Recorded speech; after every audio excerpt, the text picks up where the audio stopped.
A very good morning to all our guests. Thank you for joining us today and welcome to this month's StarLIVE session. I'm Lutfir from Star Media Group and we are really excited to have you today with us. Before we begin, allow me to share with you what StarLIVE is all about. As a way of connecting with you, our readers, Star Media Group presents an exciting array of talk sessions covering various topical matters of interest, from guides to leading a healthier lifestyle, and meet and greet session with personalities. Today, we have with us Dr. Sivarani Sathasivam, consultant cardiologist and physician, and Dr. Yeap Ewe Juan, consultant orthopaedic, foot and ankle surgeon. Ladies and gentlemen, Malaysia is one of the most diabetic nations in Asia according to reports. It is pivotal for us to learn about proper diabetes management to help reduce a diabetic person's risk of developing complications such as heart disease, nerve damage, amputations, and many more. Today, our guest speakers will be sharing with us tips on coping with diabetes and how to manage the disease. Our guest speakers will also share with us insights on how diabetic patients can avoid amputation and issues affecting the feet. Ladies and gentlemen, at the end of the session, there will be a Q&A opportunity with our guest speakers. So before we begin, just a few housekeeping rules here. Please switch your phone to silent mode, and please save any questions you might have for the Q&A session after the talk. And now, without further ado, let's welcome Dr. Sivarani Sathasivam up on stage to share with us on what we need to know about diabetes, including how to cope and manage the disease. Dr. Sivarani, the stage is yours.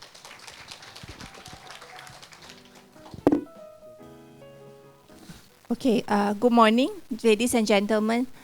I'm Dr. Rani, so thank you very much for spending your Saturday morning with us here, and I hope that it will be a beneficial Saturday morning session. Okay, I'll be talking about diabetes, okay? So diabetes is basically a very complex disease. It's very vast, but I will summarize it to what we need to know, okay, in our daily life. Okay, among all the topics, I'll be talking about what is diabetes, what is the prevalence of diabetes in Malaysia, what are the types of diabetes, who are at risk of developing diabetes, what are the signs and symptoms of diabetes, how can we prevent the disease, how to manage diabetes, and lastly, what are the complications of diabetes. Okay, first of all, diabetes, I think all of us have heard of it before. We kind of know what is diabetes. Let me just simplify it to explain to you. Diabetes is basically a state where there is excessive sugar in your blood. All right, so looking at this is a normal blood vessel where these are red blood cells, these are other cells in your blood, and the white dots actually are blood sugar molecules, blood sugar particles. So in a normal person who does not have diabetes, you have very little blood sugar circulating. However, in somebody who has diabetes, what happens is that the sugar molecules are actually a lot, much more than normal. And this sugar that is circulating in high levels in the bloodstream contributes to what we call diabetes. So is this a healthy state to have a lot of sugar particles in your blood vessels? Some of you may think that if I have a lot of sugar, I'll be more energetic, okay, I have will be able to perform. However, it is important to know that it doesn't mean that if you have a lot of sugar in your bloodstream, you actually have a lot of energy. So what happens actually to get this energy is that the sugar, which is glucose, the sugar has to be converted into energy. So this sugar in the bloodstream actually has to enter your cells of the body for you to get the energy to carry out duties.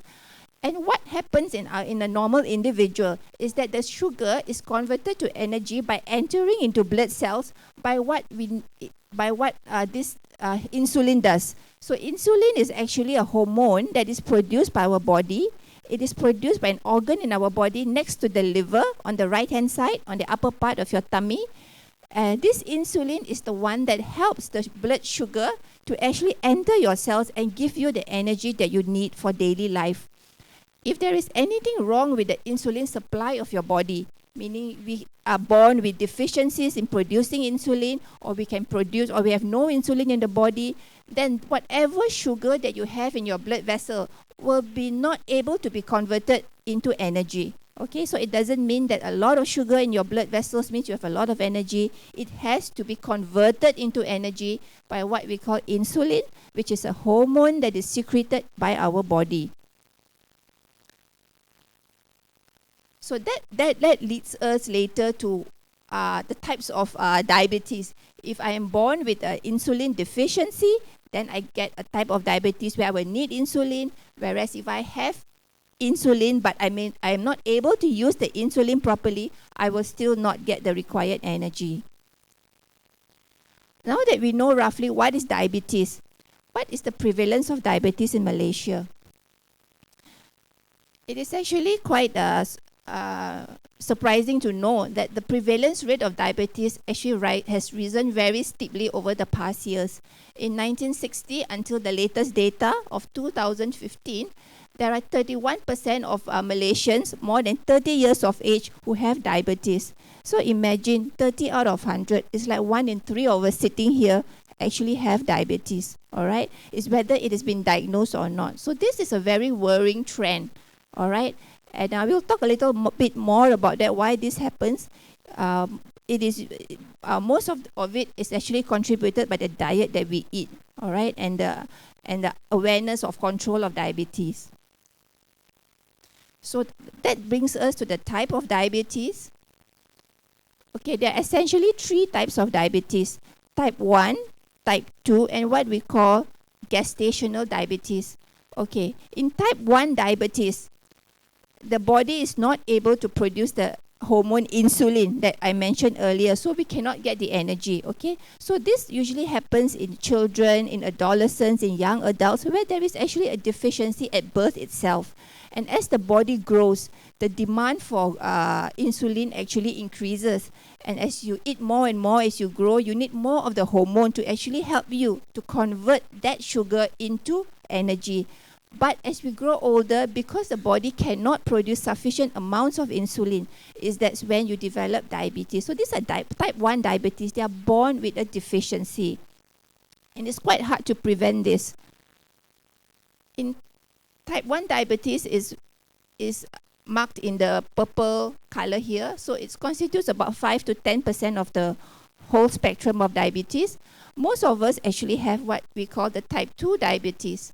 Okay, so how does type 2 diabetes happen? Type 2 diabetes happens over time, over years as we age, okay, where our cells of the body become aged, are not able to produce enough of the hormone insulin, okay, to control our blood sugars, and that's when we go into type 2 diabetes. So this is something that contributes about 90 to 95% of the total patients with diabetes. And the last is what we call gestational diabetes. This is actually just means diabetes in pregnancy. All right, so one may not have diabetes before pregnancy very well, but the moment she becomes pregnant, the blood sugar rises. All right, and she develops what we call gestational diabetes, diabetes in pregnancy.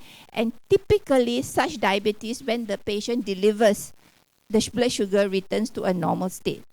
All right, so these are the 3 major types. We have some other types of diabetes which is not so common. For example, if we remove the organ that produces your insulin, the pancreas, okay, due to some surgery, due to some trauma, and that's when you develop actually diabetes, because you don't have that insulin production organ anymore. So that is quite rare. Okay, what are the risk factors for diabetes? All right, so now we know the types of diabetes. What are the risk factors? Okay, risk factors I've just summarized into type 1, type 2, and diabetes during pregnancy. So the type 1 diabetes is something that we cannot change, okay, something that which is not in our hands. So it's very genetically orientated. It comes with a family history. For example, if my mother had diabetes when she was 10 years old, then there is a high chance that I may too have diabetes, which is type 1 at a young age. So this family history is actually talking more of first-degree family, father, mother, okay, parents or siblings. Any history in the first-degree relatives gives a higher incidence of, or the higher risk of getting type 1 diabetes. Type 2 diabetes, yes, family history also important, all right? But it happens in later part of life. So most of us will develop such diabetes when we are 40 years and above. Although I must say that now in the modern world, the trend towards type 2 diabetes is becoming younger and younger. I even have patients at age 20 plus having diabetes now, and mostly because of the bad diet and other lifestyle habits. Obesity, all right? So if you are obese, how do you measure obesity? Obesity, we measure the weight of the body in proportion to the height. So that is why we call the body mass index. So we have a formula calculation where we can actually calculate if you are this tall or this short, what should your ideal body weight be? Okay, so if you are short and you are very plump, then probably you are obese. All right, so there is a proper calculation, and for Asians, our BMI cutoff should be less than 23. For the European population, the BMI is 25. So meaning, if you are 23 value and above, then you are likely obese. All right, and this obesity contributes to diabetes because it causes you to be very resistant to the hormone insulin that I mentioned. And when you have resistance to that hormone, your blood sugar cannot come down, cannot be converted to energy, and that's how you develop diabetes. Unhealthy eating habits. All right, so I may be born with normal insulin levels, okay, but I eat very unhealthily, chocolates every day, sweet stuff every day. I will go and I will have an increased risk of developing type 2 diabetes. All right, sedentary lifestyle, okay. Nowadays, the youngsters actually, most of us are actually at the computers. We work from home, sitting by the computer. So we don't do much of physical activity, and this is actually very bad. Why? Because we are not burning our calories, all right? We eat, we consume, then we sit in the computer, we do our work. There's no walking around, there's no running, there's no hard labor. If that is the kind of lifestyle that we lead, yes, definitely, blood sugar will be very high and will not be actually burned out. And that's how you increase your risk of getting diabetes. Diabetes during pregnancy. Okay, so I mentioned just now that diabetes during pregnancy happens only during pregnancy. So the moment I deliver, if I was diabetic, my blood sugar returns to normal. Okay. However, this history of being a diabetic during pregnancy is actually a risk factor for one to get diabetes later in life. All right. Just one single pregnancy with diabetes can increase your risk of getting diabetes in further life because it already shows you that your body cannot tolerate high sugar levels under certain circumstances. So you can go into permanent diabetes.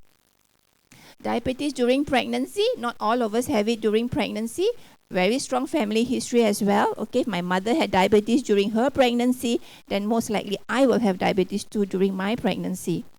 Age more than 35 years. So women who conceive more than 30 years, more than 35 years are usually very prone to complications of pregnancy.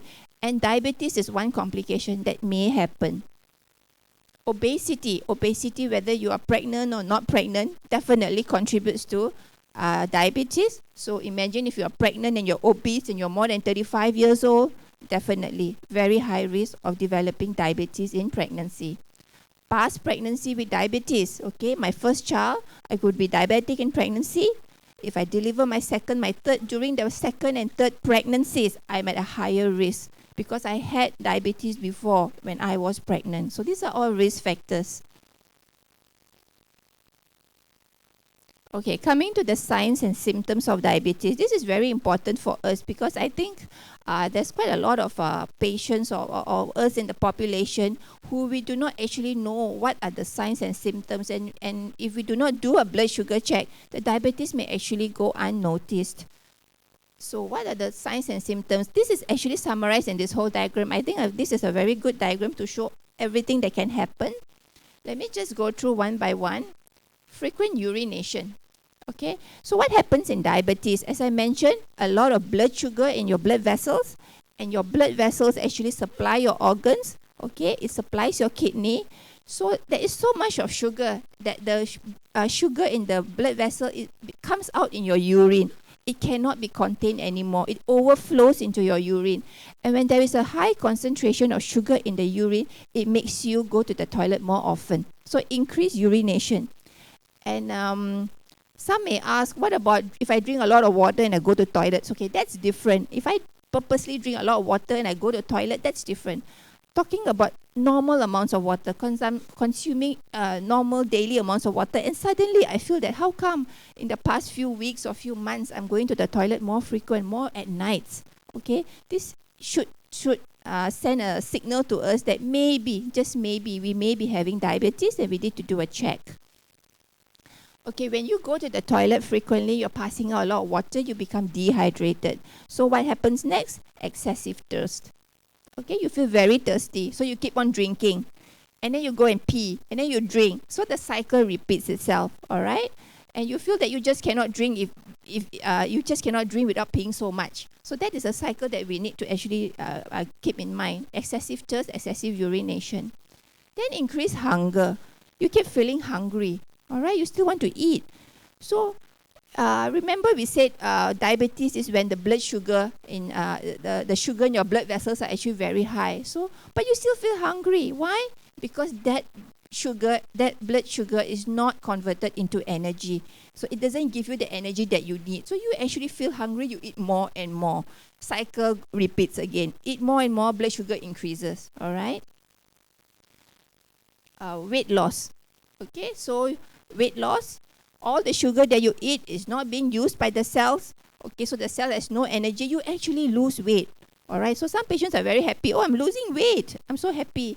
But bear in mind, losing weight in this way could mean diabetes. All right, when you have all the symptoms, you're losing weight. It tells us that we have an uncontrolled diabetes that is not being treated.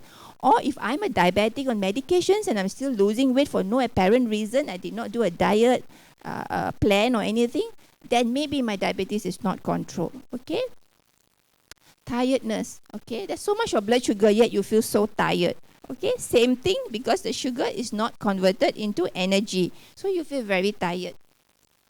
And when you are tired, there is lack of interest and concentration. You cannot concentrate at work. Okay, someone talks to you and you start to think of something else. There's no concentration, all right, because there's no energy, there's no sugar in your cells. Numbness of the hands and feet. All right. What diabetes does is that long-term diabetes actually causes issues with your blood vessels. All right. So your blood vessels, we have small blood vessels that supply the nerves of our body, and these nerves actually derive the nutrition from these blood vessels. So in diabetes, blood vessels are always affected.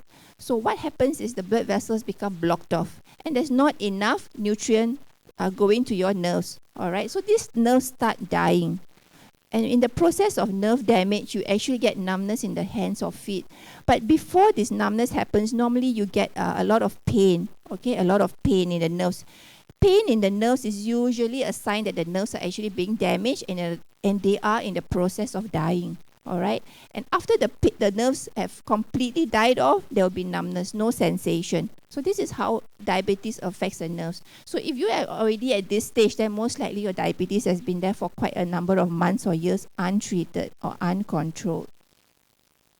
Blurring of vision, it happens as well. Okay, the blood sugar that's a lot actually gets absorbed into your lens, and you can get swelling of your lens in your eyes. Okay, and this kind of swelling causes blurring of vision. And there are patients who come to us with blurring of vision, and we check the blood sugar, it's high, we diagnose them with diabetes, and we start treatment for them. And you'll be surprised that after a week or two, the patient's vision actually improves. Okay, why? Because there is less of swelling of the lens due to the blood sugar. That is one reason why. The other reason that diabetes causes, it destroys the retina of your eye, okay, causing what we call a diabetic retinopathy. And that damage is more permanent, so you get blurring of vision. That is already all end stage of diabetes, all right, uncontrolled or poorly controlled. Frequent infections, all right. So we know that germs, bacteria, they like to thrive on a lot of sugar, all right. You put sugar, the germs will actually breed a lot. So if you have high blood sugar, all right, supplying your skin and your body, definitely, if there's a small cut, the germs will go and teem there because so much of sugar. So you get a lot of infections. Most of it will be fungal infections, all right, infections that are hard to cure, bacterial infections as well. And these infections are very prone to be seen at the websites of your feet, between your fingers, all right, or at your groin areas, all right, where there's a lot of sweat and all that, all right. So that's also one of the signs. Slow healing of wounds, all right. I think this Dr. Yeap will talk more in detail, all right, because of poor blood supply to your organs, to your limbs, to your hands, because of diabetes that causes blockages of these blood vessels. There's poor blood supply, so poor healing of wounds. So a patient may be diabetic and will say, but my wounds still heal very fast. So this is not the sole criteria to diagnose diabetes. This is already an end-stage complication, okay? So we don't wait until the wound is healing slowly before we get ourselves checked. These are all very, very full-blown diabetes, I would say. So these are all the signs and symptoms. So be aware when you have any of this. If you have any of this, please get it checked. Okay, can diabetes be prevented then? All right. Okay. Diabetes, to be honest, not all diabetes can be prevented. All right. Type 1 diabetes, we are born with the insulin or a problem with the body unable to produce the insulin. So it cannot be prevented. All right. What about other things due to obesity and due to lack of exercise? Maybe we can reduce the risk. To prevent it 100% is probably difficult, but we can delay the progression of diabetes. We can delay the onset of diabetes, or we can reduce the risk of getting diabetes. So what can we do? Okay, first and foremost is a healthy eating plan. All right, so in Malaysia, we have a lot of good food, yeah, nasi lemak and all the koi and so much of different food for all the different races. So we tend to eat a lot, all right? But we have to understand that a healthy eating diet, a healthy diet is actually one of the major ways to actually prevent the onset of diabetes or to slow the onset or progression of diabetes. So what do you mean by healthy eating diet? In a plate that you eat, all right, more than quarter should be vegetables, all right? Some fruits, all right? Fruits also have to bear in mind, some fruits are very sweet and can contribute to diabetes. Basically, we want vegetables and fruits because of the fiber, the high fiber content. So this fiber actually will reduce your blood sugar. They actually trap the sugar particles. Whole grains, okay, protein, okay, healthy protein, okay, not protein with fat and all that. So this is what constitutes a healthy diet, and this should be your two main meals, your lunch and dinner. So you cannot be just eating white rice, okay, with no vegetables, no fruits, and then high calorie. Definitely your blood sugar will go up.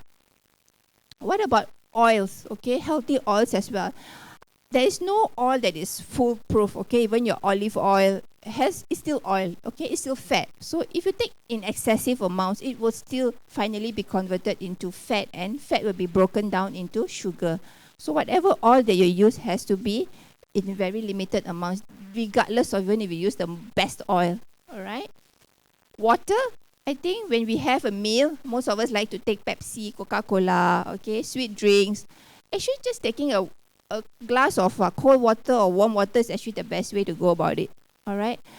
It actually quenches your thirst as well, because these sweet drinks actually make you more thirsty. Tea, coffee makes you more thirsty. So not saying that you cannot take them. Of course you can. But on a regular basis during your lunch and your dinner, I think the best thing is just a glass or two of warm water. So that will cut down a lot of sugar, a lot of calories. And definitely will reduce the risk of you getting diabetes. So for further healthy diet, it's always best to consult a dietitian. She'll actually tell you what you can eat, what you cannot eat. There is a lot of question about fruits. Yeah, fruits have a lot of fiber, but fruits are also very sweet, like your durians. Now with the durian season, your sweet mangoes, your apples, your grapes, actually a lot of sugar. So that also has to be controlled. You cannot be eating the whole durian all by yourself if you're a diabetic, okay? Maybe 1 or 2 seeds, that too not every day.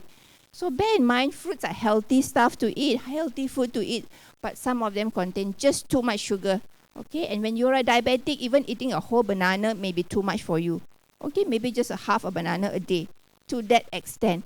eating red apples that are very sweet, very yummy, but so much of sugar. Maybe you should eat a green apple. That too, not the whole apple, maybe half, quarter, things like that. So bear in mind, those fruits are considered very healthy. In a diabetic patient, too much of the sugar from the fruits can also be harmful. All right. Okay, that's one thing that I want to mention about diabetics' habit of eating. Some patients have the presumption that, okay, I'm diabetic, so I will just be very good and just eat 3 main meals. Breakfast, lunch, and dinner. So I don't have brunch, I don't have supper, I don't have tea time snacks. Sounds very good, sounds very obedient. Okay, but in diabetics, it's a bit different. We actually encourage you to have small meals frequently throughout the day. So diabetics are actually permitted to have 6 meals in a day: breakfast, brunch, lunch, tea, dinner, and supper. All right. To be honest, I don't like the supper part. I think the supper can be avoided. All right, because it's too near sleeping time unless you work late. So what happens is that we encourage you to have small meals each time. So you don't whack the whole big plate of rice. Instead, you cut down your rice. You eat less. Tea time, maybe a biscuit or two with some tea if you like. Small meals will make your body able to regulate your blood sugar more efficiently than if you take 3 large meals, and the blood sugar will just surge up suddenly. So your body can cope better if your sugars are ingested in smaller amounts. All right, so rice is definitely a very high carbohydrate content, very high sugar, needs to be cut down. Okay, so when you eat a full portion, maybe cut down to half. Eat more veggie like that. All right, so remember, you can eat many times a day, but look at what you eat, control what you eat, and diabetes will be better controlled. All right. Losing weight and preventing obesity. All right. So as I mentioned just now, obesity causes your body to be less responsive to insulin that helps to bring down your blood glucose. So losing weight is definitely the way to go. All right. And obesity, as I mentioned, is measured by our calculation of body mass index. All of us should try to aim at a level less than 23. Next is physical exercise. Okay, remember we said sedentary lifestyle is bad. It's good to have regular physical exercise. So what kind of exercise is actually good for a diabetic? Or if you want to keep fit to delay the progression or delay the onset of diabetes. Okay, physical exercise doesn't mean just I just walk up and down, it's exercise, I climb stairs and all.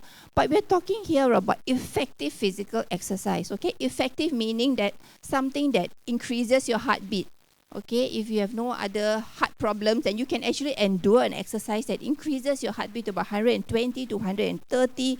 That is effective exercise. So that kind of exercise where you actually sweat, your heartbeat increases, will actually burn a lot of calories effectively.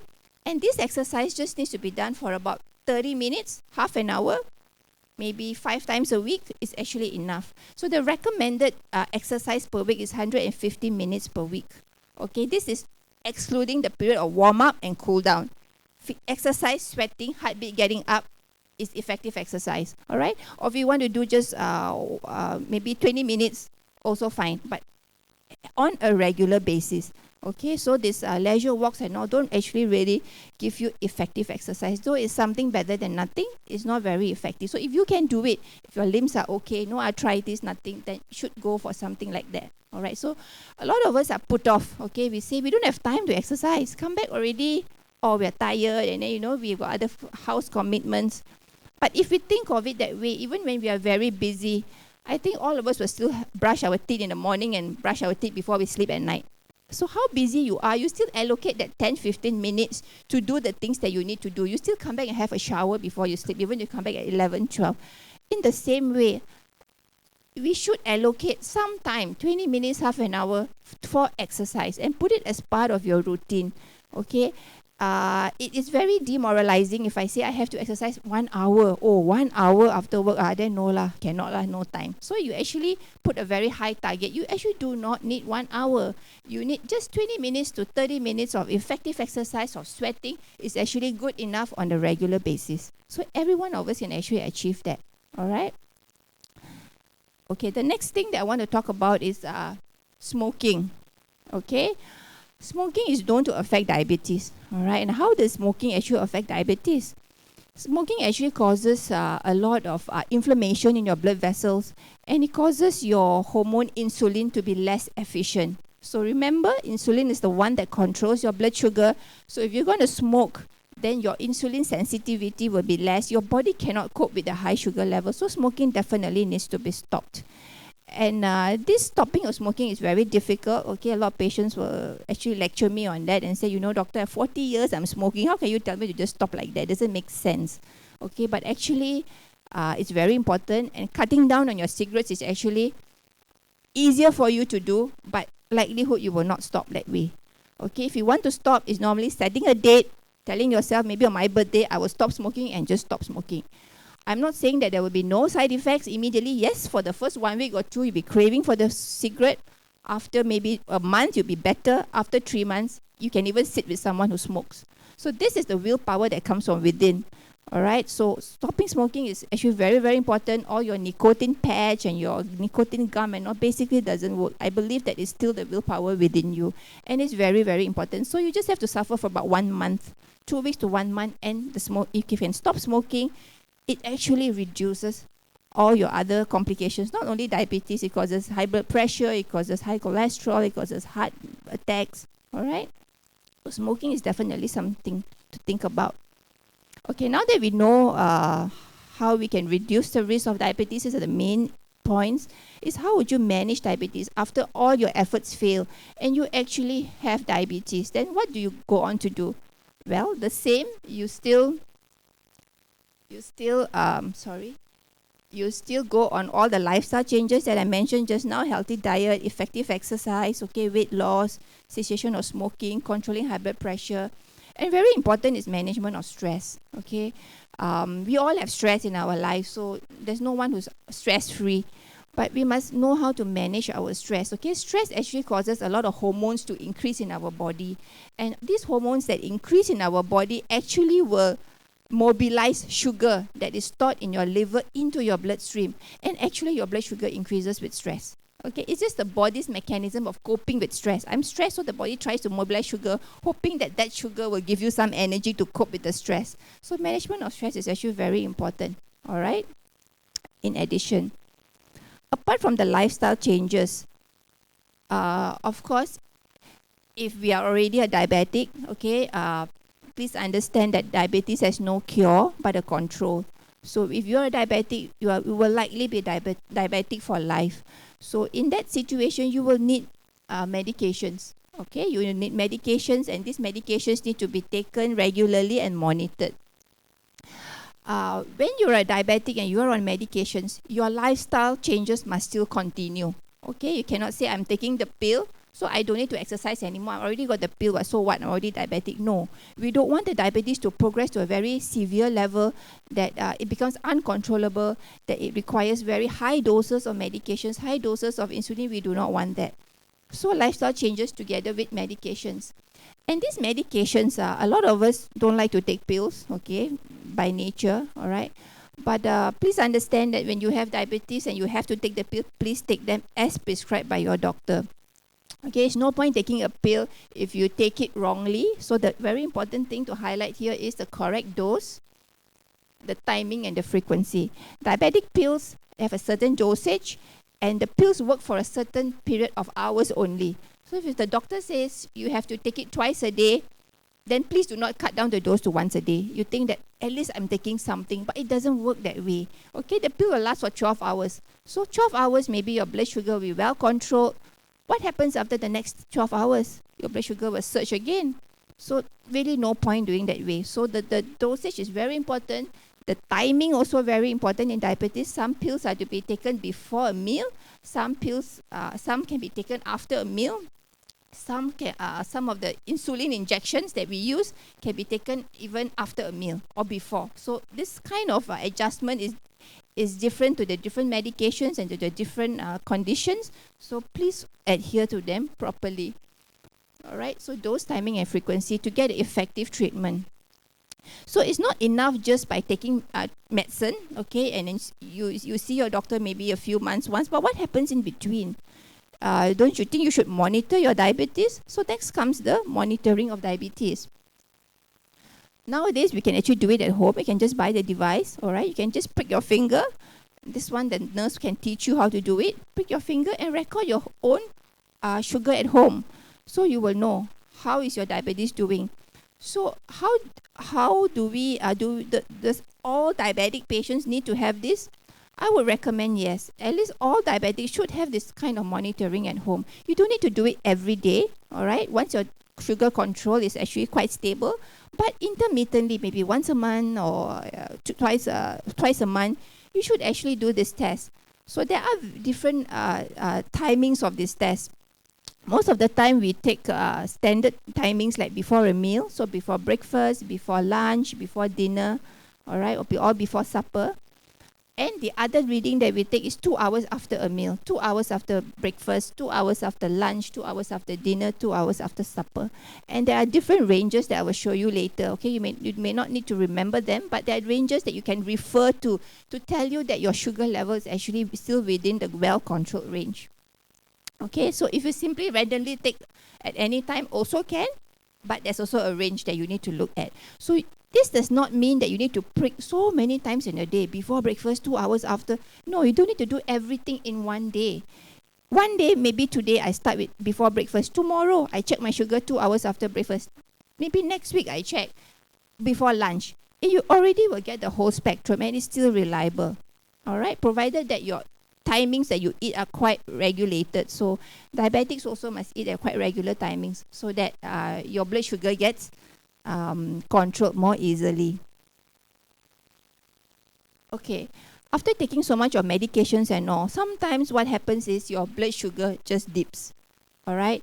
And when your blood sugar crashes to very low levels is what we call low blood sugar level, what we call hypoglycemia. I think you all are quite familiar with the term hypo, yeah? So this is when the sugar drops so much. Well, why does this happen? Sometimes I take the pill, then I forgot to eat. Okay, I was busy, I had a phone call, I rushed out. So what is the pill doing? The pill is reducing your blood sugar with an empty stomach. There's nothing much there. So your blood sugar can crash, okay? And it's very important that not only to treat the diabetes with high sugar, we need to know what are the symptoms of low sugar. So this diagram actually tells us all the symptoms of low sugar. You start shaking, okay, usually trembling. Your hands, you get this what we call tremors. You start shaking. You may start sweating profusely for no reason. Sitting in the aircon, suddenly you feel dizzy, your fingers shake, you start sweating. You feel very anxious, okay? You may not actually faint. You are still alert, but you're very anxious. You get very fidgety, all right? You feel dizzy. You feel hungry, okay? A level of low blood sugar typically makes you very hungry. Then you want to eat. You feel your heart beating fast. You can actually feel your heartbeat now, okay? Impaired vision, blurring of vision comes in. Okay, fatigue, you feel very tired, having headache, very irritable, anxious. Okay, these are all the symptoms that your blood sugar may be on the low side. Okay, but let me inform you that not all of us have these typical symptoms. We do not have to have all the symptoms to say. Even any one of them is already good enough to suggest that our blood sugar may have dipped too low, and that's the time when you do your blood sugar monitoring, your finger prick test and check. So what happens if your sugar drops then? Okay, that's the time when you're allowed to take something sweet. Okay, just take a sweet Milo drink or pop in a sweet or chocolate. So I would advise actually all diabetics to have some kind of sweet things in your handbag when you go out, because you do not know. Let's say you go out shopping, you do a lot of walking, and that time you use up a lot of energy. Your sugar may drop, and let's say you did not take your breakfast properly, but you took the pill. Okay, you were so compliant to the pill, but you did not eat properly. Your sugar can drop. So that's the times where we allow you to take all these sweet things. So always have it with you in your handbag or whatever. You don't need to check your sugar if you're out of house. If you have the symptoms, just pop in a sweet. It doesn't matter. All right? In a worst case scenario, the blood sugar drops so low that you can actually pass out. You faint. So we need to detect these symptoms early before something disastrous happens. Okay? And very important that you have regular visits with your doctor, the doctor who started you on the pills, okay? There are some patients that I know, once they are being diagnosed with diabetes, the doctor gives a prescription, and after that, they do not see the doctors anymore. They just go to the pharmacy and tell the pharmacist, let me just buy this medication. So you can't just go on buying medications without monitoring. as we grow older, as our age advances, as the progression of diabetes history advances, it changes your blood sugar level. Your blood sugar level may start dropping. It may start increasing. So you actually need to constantly see your doctor at regular intervals of time for a checkup to make sure that your doses are still correct, are still optimal. Sometimes the doctor will change the dose, increase the dose, cut down the dose. This is one thing. Second thing will be to monitor for complications of diabetes. All right, so it's not just about taking all these things. So a diabetic, I would say, will not take the same pill throughout his whole illness. Usually the pills dosage will be changed, or the types will be changed to suit individual diabetic levels. All right. Okay, the next slide, you probably do not need to remember this, okay? But just to let you know that when you are a diabetic, it's not just listening to the doctor that's important. The doctor says, oh, your sugar is high, so take this, then you listen. Not just that, you yourself must know your numbers, okay? When you're a diabetic, you should roughly know your range. What is your range? So our HbA1c is basically the sugar control, average sugar control over a period of 3 months. That is what HbA1c does. So I can see my doctor tomorrow. I may be diabetic, but I've been walloping durians every day for the past 1 month, and suddenly I have a checkup. So what I do, that night I fast nicely 12 hours, hoping that next day my sugar will be nice. So next day, I go to say, doctor, 5.5. So doctor, you see, I'm so good.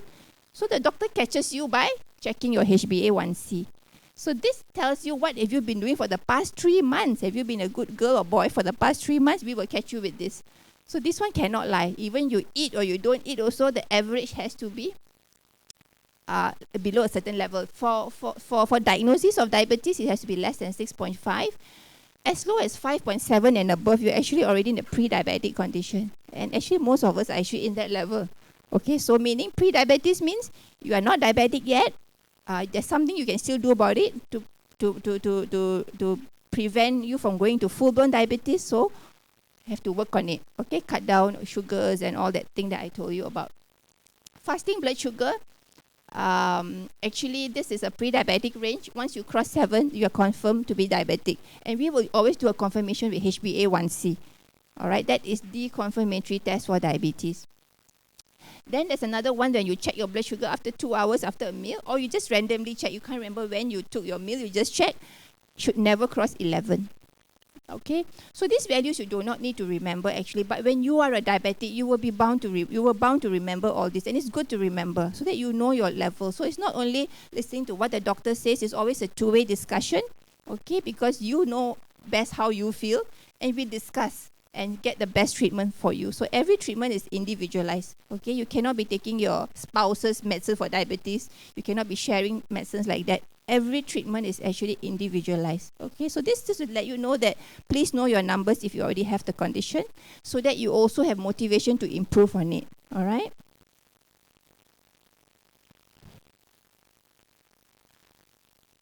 Okay, I will talk a little bit on the complications of diabetes. To be honest, I only have this slide for the complication, all right? So diabetes is actually known as a silent disease. It's also known as a silent killer, okay? Why? Because it affects so many organs in your body, and yet in the early stages, you may not have any symptoms of the disease, all right? And you may actually feel very well. But diabetes actually causes all these complications. So let's go in to see, first and foremost, heart attacks, all right? What diabetes does is that it causes a lot of inflammation of your blood vessels, causing a lot of cholesterol to plug up your blood vessels, clog up your arteries, and that leads to heart attack. It's a very, very high risk for heart attack. The high risk for heart attack is mainly to diabetes and smoking. All right, so diabetes definitely. In the same way, it clogs up your blood vessels of the heart, causing a heart attack. It can block up blood vessels anywhere in your body. And the next important organ that we're worried about is the brain. So blocking up of the blood vessels in the brain causes a stroke. So stroke and heart attacks are two distinct, different entities, but they come under the same way, all right, under the same pathway of how diabetes does. So it affects blood vessels.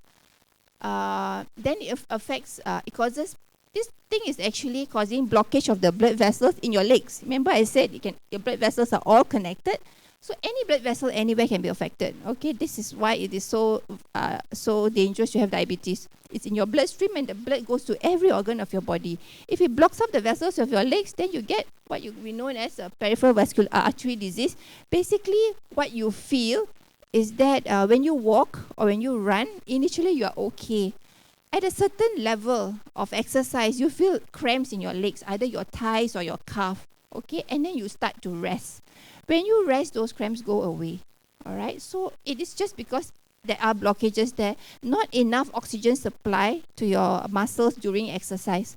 Okay, so diabetes causes that, and that can lead to a lot of foot complications. All right. What about the eyes? As I mentioned just now, it can cause cataract, can cause your retina of the eye to be damaged. Okay, you can even lead to severe blindness. You can actually be blind with diabetes. So all diabetics actually must have at least once a year eye checkup with the doctor. Okay, so if they detect anything early, then we will also know whether your diabetes has been well controlled. Even if it's well controlled diabetes, you may still have some eye changes, but maybe at a slower rate, and they can do some certain treatments like laser and all that. Okay, so early detection is always important. It causes cataracts, it causes pressure in your eye to build up, okay? The cataract itself can actually cause your your pressure in your eye to actually build up. And this increased pressure in the eye actually will damage the nerves of the eye, and that can lead to blindness as well. Okay, so a lot of pathways how diabetes leads to blindness. So these are all the complications. Diabetic foot, we have the expert here, Dr. Yeap. He'll be talking in detail about it, all right? Diabetic kidney disease, okay, diabetes also will affect your kidney. You can have a kidney failure, and that it may even lead you into going to dialysis. So very dangerous. So these are all the complications of diabetes. If you see, it affects almost every organ. Skin, how does it affect the skin? It actually causes a lot of fungal infections, okay, poor healing of wounds and all that. So these are all the very, very prominent complications of diabetes, telling us that when you have diabetes, don't take it lightly, okay? Even if you have no symptoms, okay? Some patients say, I don't go to the toilet often, I'm okay, all right? But you'll be surprised sometimes you check your blood sugar, it's actually very high, and those symptoms haven't come in yet. We do not want to wait for complications to happen before we look into something. These complications are usually not reversible once they happen. So we want to catch early before you develop complications. Okay, I think that's all for my talk. So just a very brief outline about diabetes and its effects. Okay, thank you very much, Dr. Sivarani, for that very informative and insightful presentation. Ladies and gentlemen, for our next session, join me in welcoming Dr. Yeap Ewe Juan to the stage to share with us on how to avoid amputation in diabetics. Dr. Yeap, the floor is yours.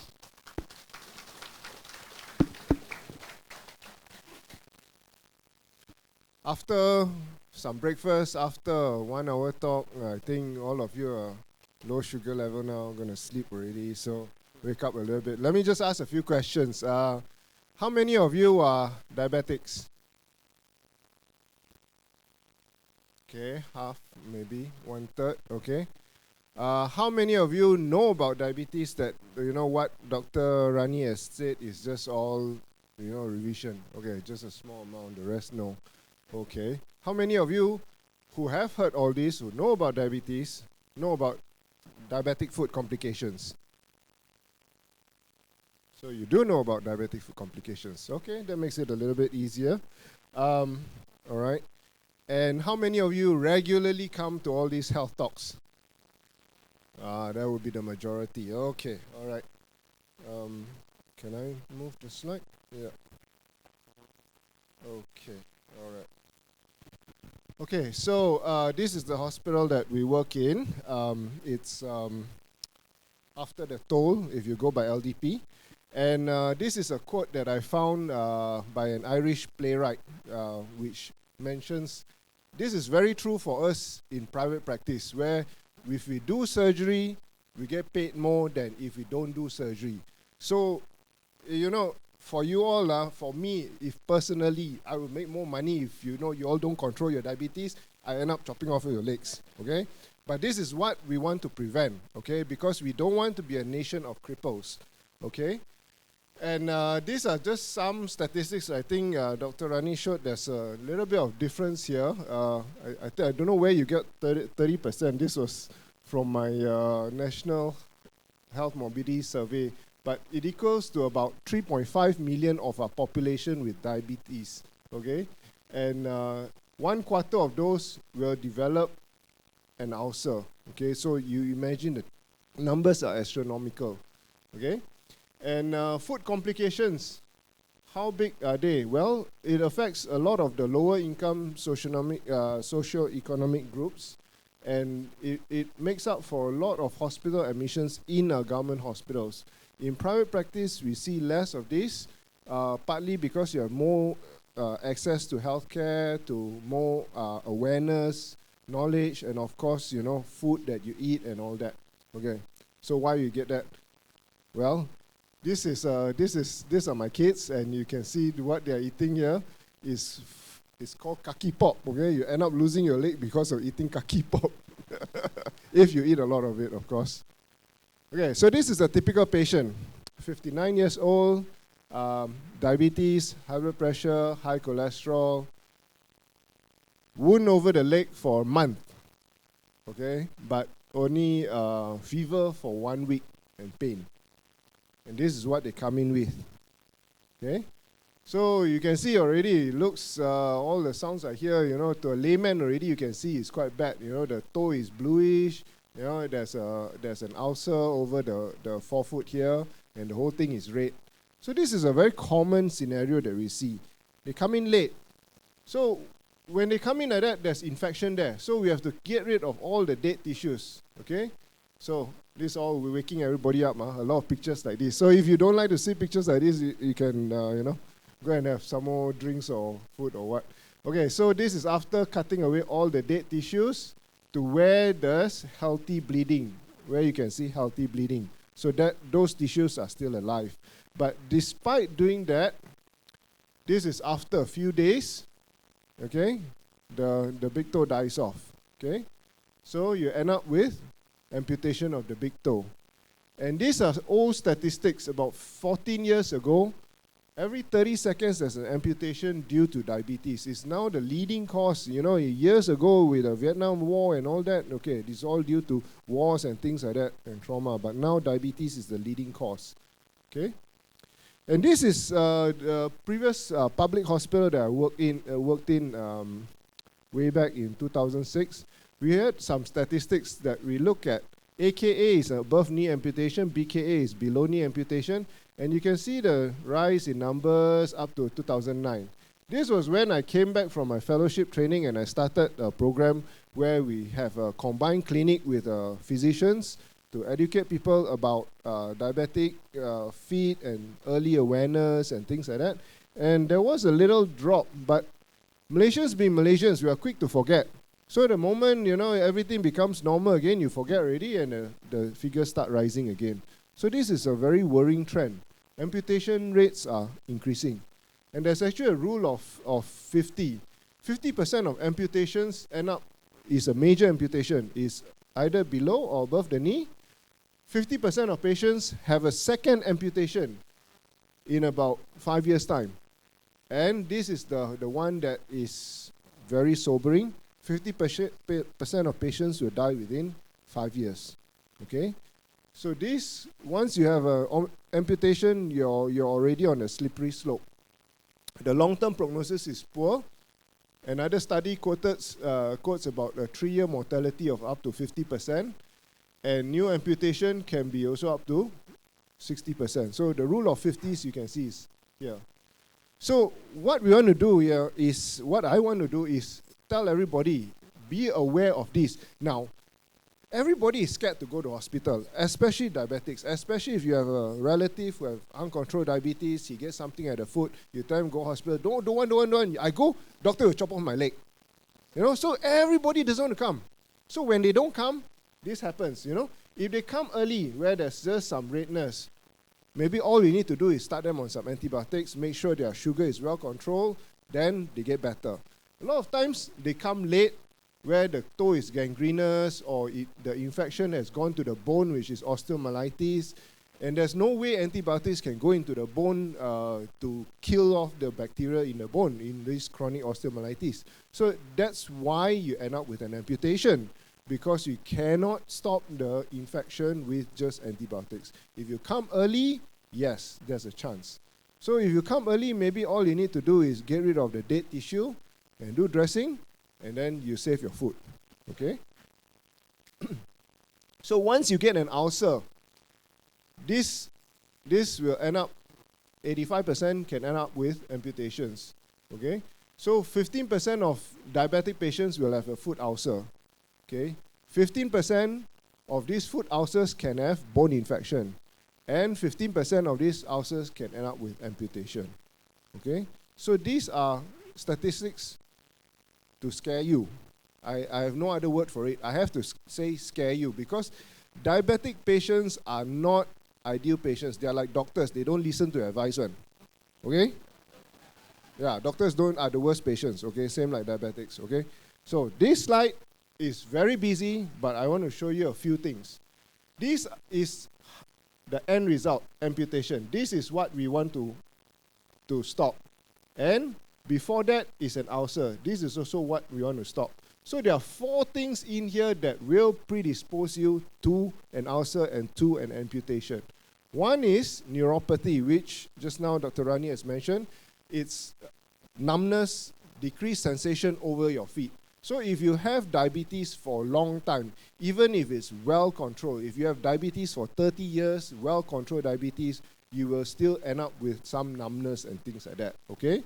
Then ischemia, that's the other thing. The blood vessels get affected, so you have poor circulation, poor blood supply. That's the second thing that gives rise to the problem. The third thing, if you have some deformity over the feet. This one, I'll talk a lot more over this, so I'll show you later. And then lastly, diabetics have some minor trauma. Can be just twisting the foot or, stepping on a nail or something like that. Then they get a wound and then they end up with ulcer and amputation. So these are the 4 things, if you can prevent, you can keep your feet. Okay? So other risks will be, again, no education, which is what we're changing here. If you're not motivated, okay, then that's a problem. If you already have eye problems, you cannot see your feet, or if you cannot reach your feet, you're too fat, okay, that's another problem, okay? So everybody should go to their doctor, and their doctor should do this. Your doctor don't look at your feet now, then time to change your doctor, okay? So what can we do? To avoid foot problems in diabetics is usually a team approach. This is something which is being implemented in most public hospitals, in private hospitals as well, where you have somebody to look after your diabetes, your physician like Dr. Rani, an endocrinologist which looks after diabetes alone, a nephrologist who looks after your kidneys and things like that. And then you can also assess all the other complications and manage all the other complications. Dietitians are very important because you know what you can eat. A diabetic nurse will also teach you about insulin injections and things like that. And then this is where I come in, a foot and ankle surgeon, or since there are not many of us, your orthopedic surgeon. Podiatrists in Malaysia, there are not many again. They end up trimming nails and looking after your callosities.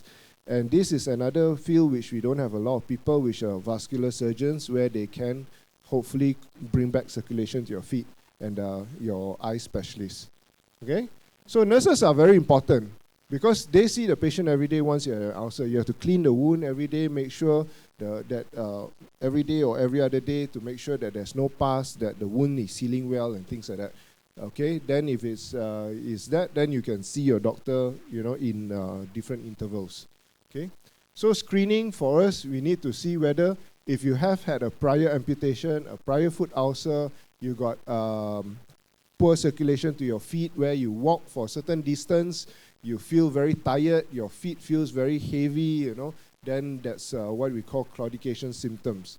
Then when you examine, you may be numb to a certain test called a monofilament test. You may have foot deformities, you may have circulation problems where there's no pulse in your feet, and this is just a measurement of the pulses, or you already have skin changes before an ulcer. This is, just now I mentioned, one of the 4 things that's very important. Sensory neuropathy, which is loss of protective sensation to the feet. For normal people, when we touch something hot, we know it's hot, we jerk back. We don't put our hand there and continue. Oh, it's hot. Yes, it's very hot. Then next thing you know, hey, what's burning? So that protective sensation helps us avoid injury. Same thing with our feet.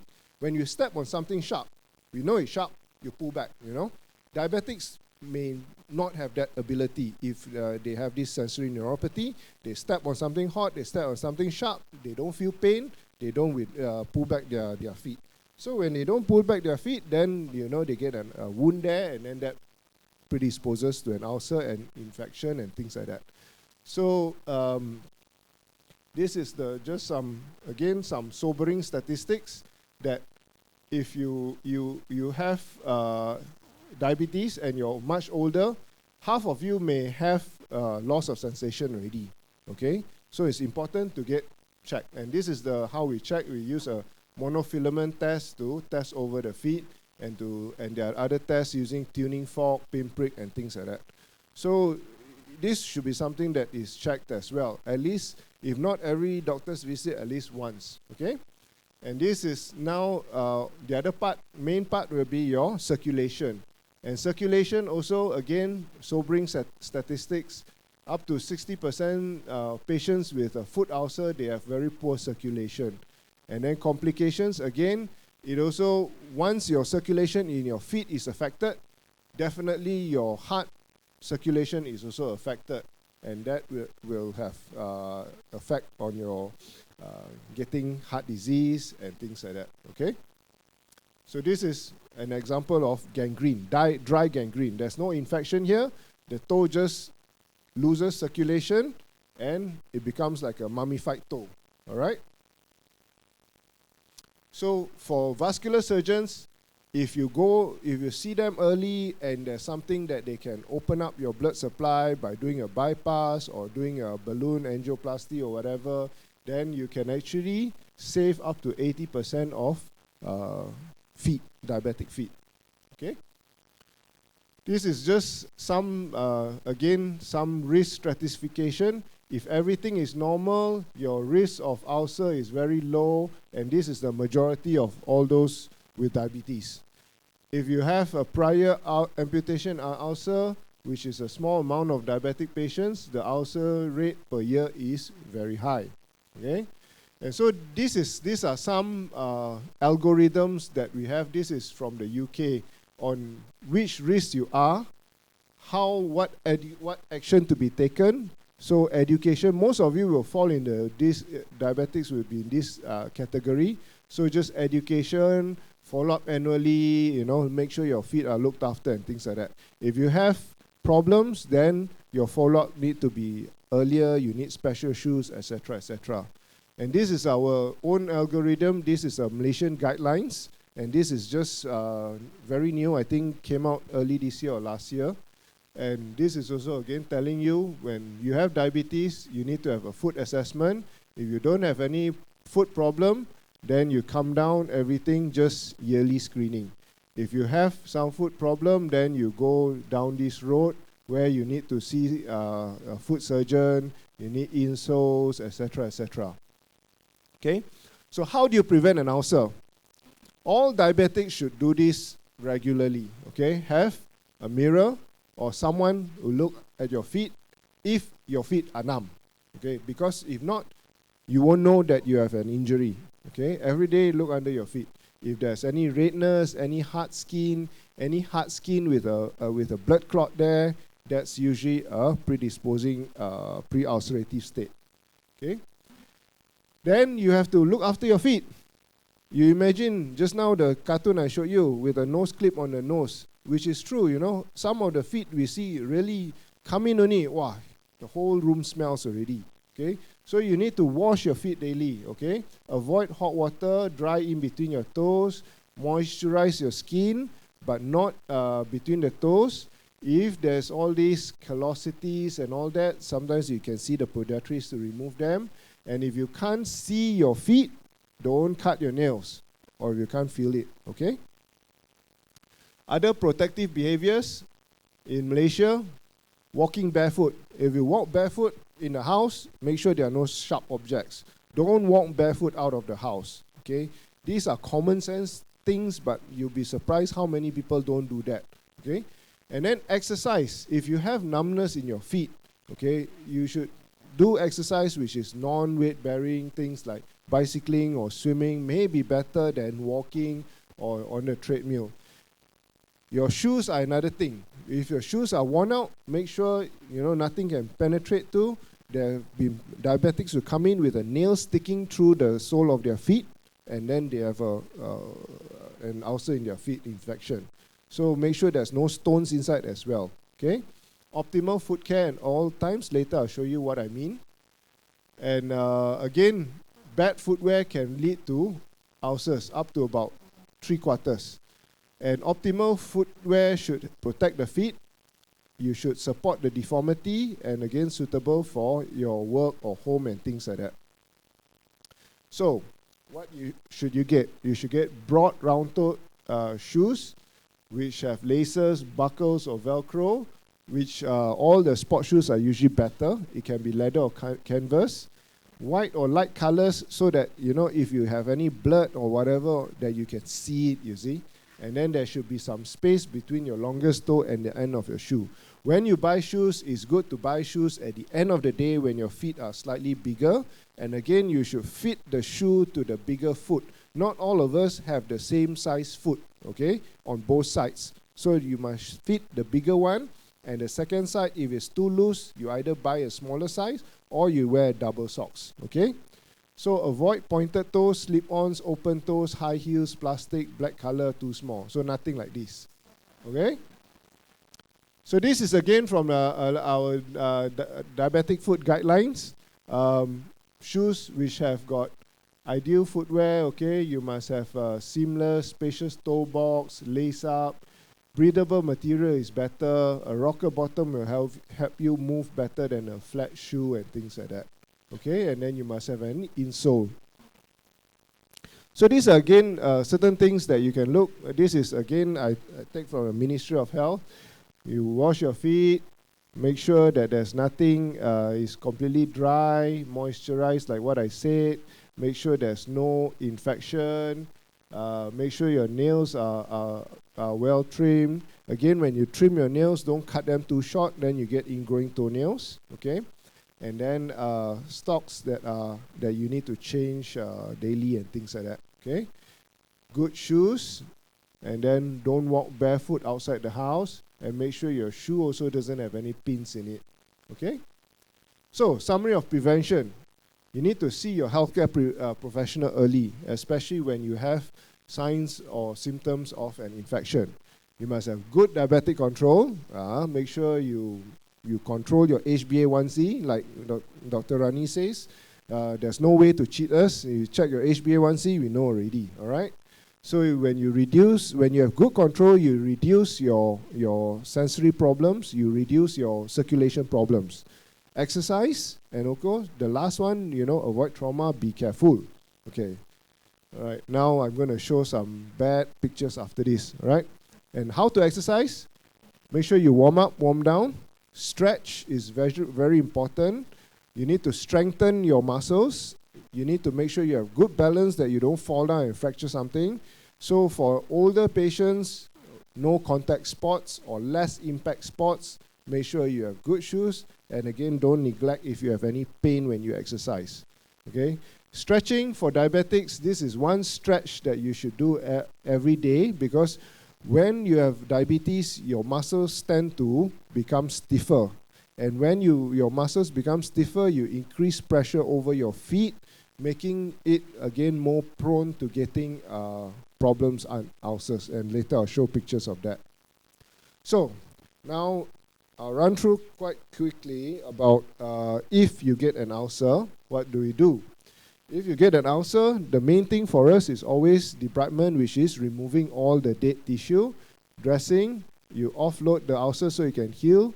Antibiotics, make sure the blood vessels are okay, make sure the diabetes is well controlled. So debridement is, you can either cut away the tissues, you can use chemicals, all these other things. And then there's things like maggots. This is an example of using maggots to eat away all the yellow unhealthy tissue, okay? So antibiotics, these are the regimes that we have. If it's mild to moderate, about 1 to 2 weeks. And if you have bone infection, you may have to go up to months with the antibiotics. And again, we classify if it's those mild infection, severe infections, which you need admission and IV antibiotics. Now, dressing, there's more than 50 over dressings in the market. Whichever thing that we use is just to help it heal, maintain a moist wound bed, and which type we use depends on all these factors. Okay, so bad picture again. Can you see this type of foot is not red, looks like circulation is not so good. There's a lot of, you can basically see all the muscle groups here, there's slough here, all dead tissue here. So is this a candidate for amputation? Yes, right? But we use honey sugar dressing, and this is after a week of dressing. You can see that there's good granulation tissue, and then all you need to do is remove some of the dead tissues and put a skin graft, and then he gets to keep his leg. Okay?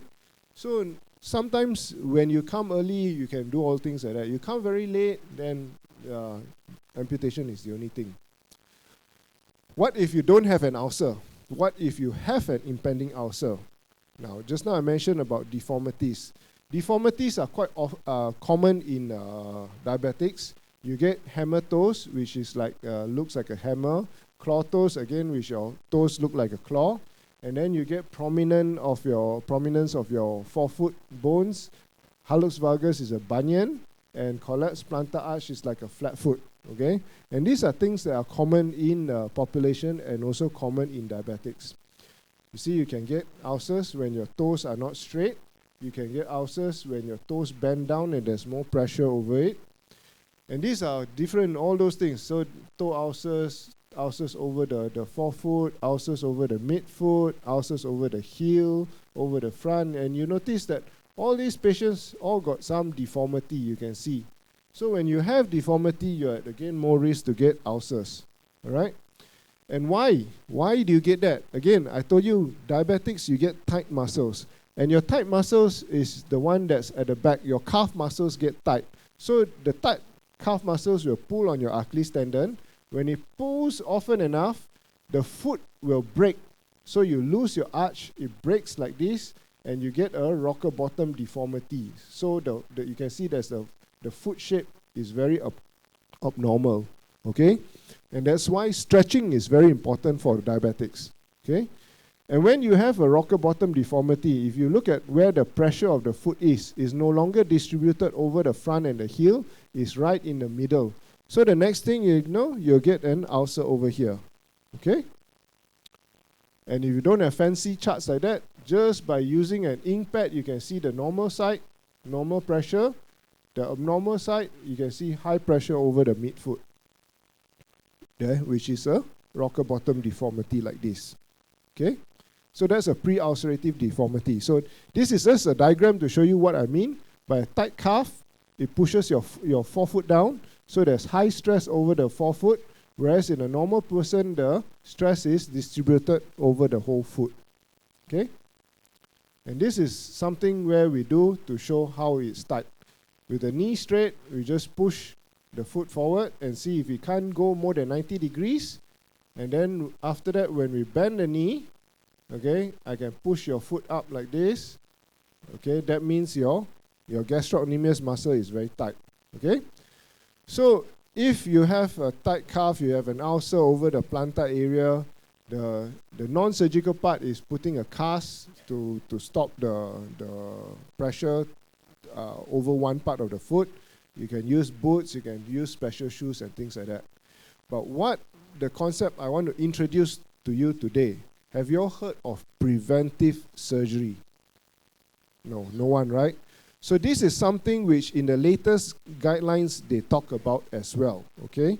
Preventive surgery is something where we talk about surgical offloading. If you have a tight calf, and this is what we call a level 1 study, this is the best evidence-based medicine that we have. A randomized controlled trial, they take 2 groups of people with the same problem, submit them to one, the standard care, one submit them to the experimental care and see which is better. So the standard care got just the cast. About 80% ulcers will return after 2 years. Whereas if you add in, we lengthen the muscle, okay, only 38% comes back. So this is what we mean by preventive surgery. You don't have an ulcer, but you're high risk. We do something to your muscle so that you don't increase your risk of getting an ulcer. Okay, this is again showing high forefoot pressure. After release the muscle, you can push the foot up so that there's less pressure over this area. And this is something which I developed, a small incision keyhole technique with these instruments. And you see, after the same patient I showed you just now, after I release through a small hole, now I can push the foot up with the knee straight. So the pressure over the foot is less. All right? And this is just a scar which is like 1 centimeter. And these are patients where they have chronic ulcers for up to 3 months. Just by doing that simple procedure, after 1 month, after 7 months, everything heals. Okay? And this was something that we presented way back 10 years ago in our Malaysian journal. And all these wounds all healed. Okay? People with long-standing wounds, okay, healed. Okay? And then when you correct all these deformities, by doing tendon balancing, bony resections, again, you reduce the risk of having an amputation. Again, this is something we are trying to publish, algorithm on how to treat these patients. So you can see this one also, chronic ulcer for 7 months. After doing that muscle release, cutting off the bone which is prominent, after about 3 weeks, the ulcer starts to heal. By 5 months, everything heals. Okay. Another patient, chronic ulcer over the midfoot, because this bone is there. Again, they have no pain. So every time they walk on that piece of bone. Okay.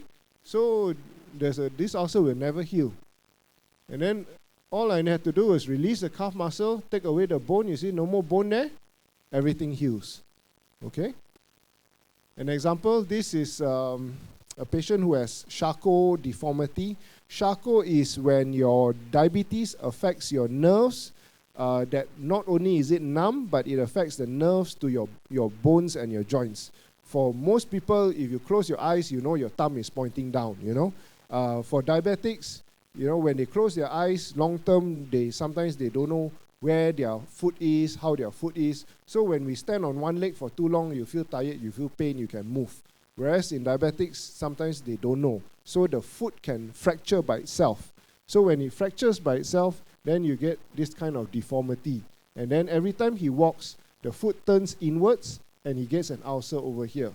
And it will never heal because he walks like that. You know, every time just walk like that. Okay? And then the ulcer is there. So on the other side, he has a 4-foot ulcer. Again, this is because of the tight calf. All right? And you do some x-rays, you can see the whole foot is dislocated. When he stands, everything is a big mess. Okay? And after 6 weeks of stabilizing the foot, the ankle, you can see the ulcer heals. So again, this concept, people said, when you're diabetic, don't do surgery, you never heal. Again, it's a misnomer. Certain surgeries properly indicated to the patient will actually cause the ulcers to heal. Okay? This other side, all I did was lengthen his calf muscle here. You see the ulcer heal as well. Okay? And this is what the x-rays look like. Have to use a lot of metal because to stabilize the foot. And it's not easy surgery, it's long surgery. Problem is, again, diabetics got no pain. So no pain, after operation they think, I'm okay already, my leg looks straight already, I can walk on it. So he started walking before all the bones join up. And 6 months later, you see, everything start, the screws start backing out, you know, all the screws start coming out. And then after 2 years, the whole implant is coming out, the whole thing comes out. But the guy is still happy because he's still stable than before. But that's the trouble. You know, these patients tend not to listen. So you can see after 2 years, the whole foot is so swollen, but it's still straight, so he can still walk. And then he still ride a motorcycle and then broke the knee. Okay. So important thing is, if you go for surgery like this, you need to listen to your doctor. All right. This is a type 1 diabetic. So this was actually a house officer. and she also had a similar problem. And I did the similar type of surgery, but she listened and everything united.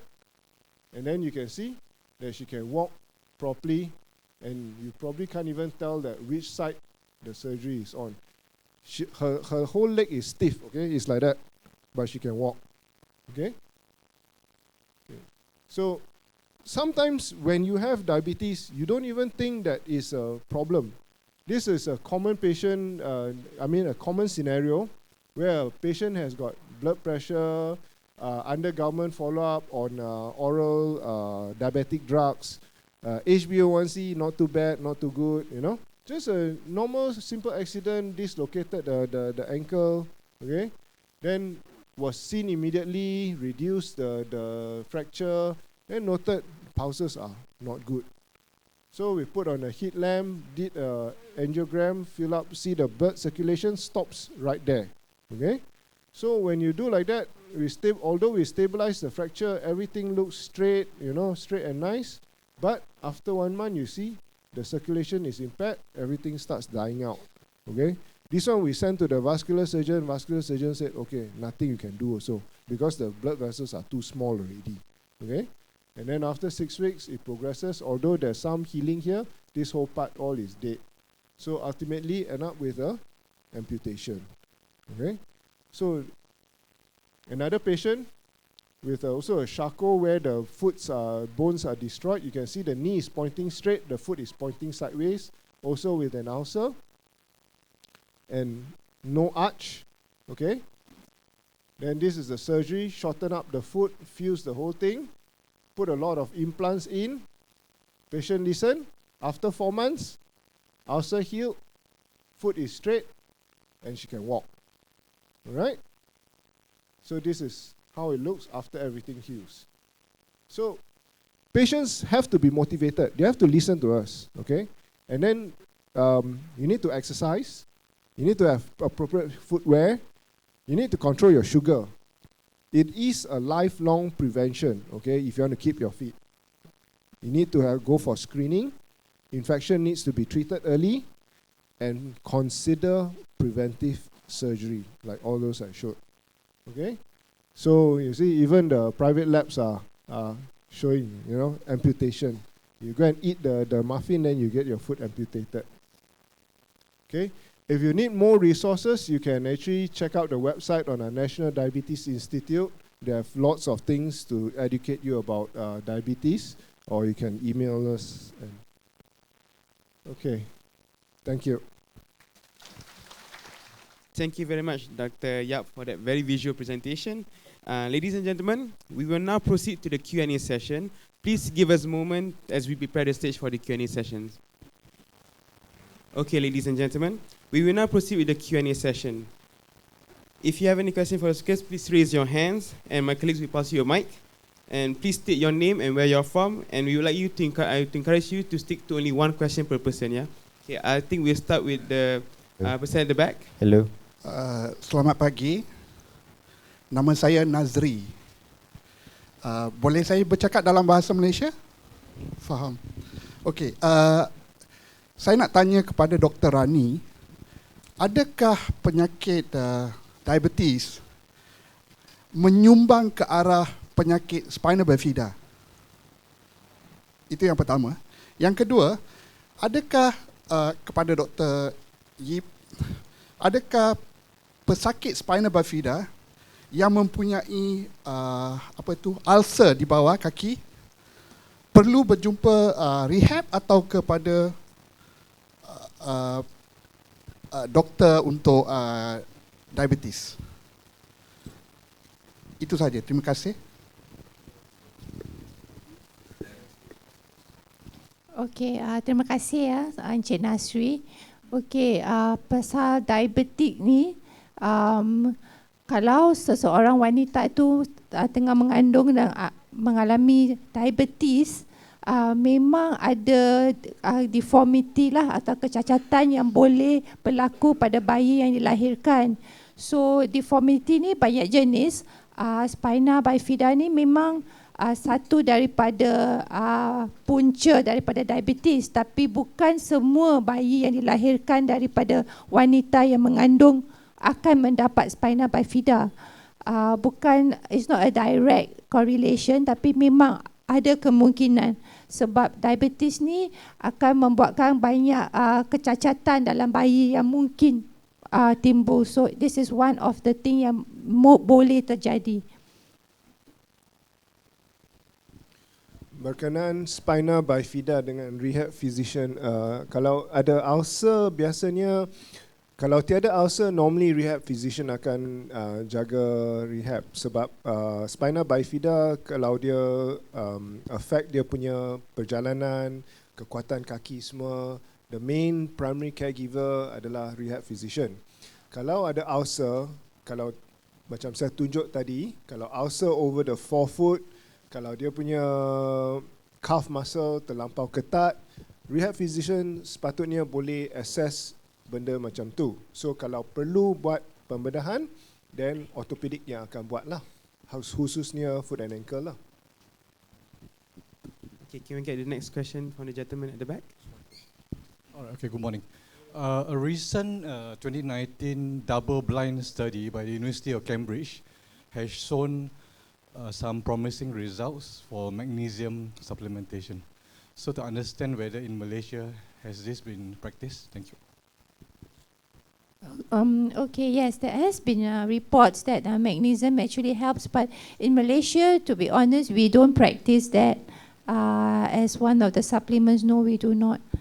Yes, it's not come to us that it gives a definite benefit. No, not yet.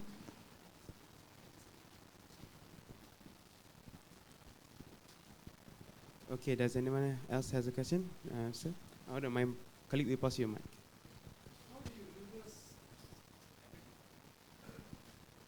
Okay, thank you for the question. Actually, diabetes is not reversible, all right? Once you are diagnosed with diabetes, it is a lifelong condition. It can only be controlled, okay? It cannot be reversed, it cannot be cured. There are some patients, in some patients, they seem to have recovered from diabetes, okay? But let me tell you that there's no such thing. Actually, this kind of patients where the blood sugar controls comes to normal, normally it happens as a complication of diabetes.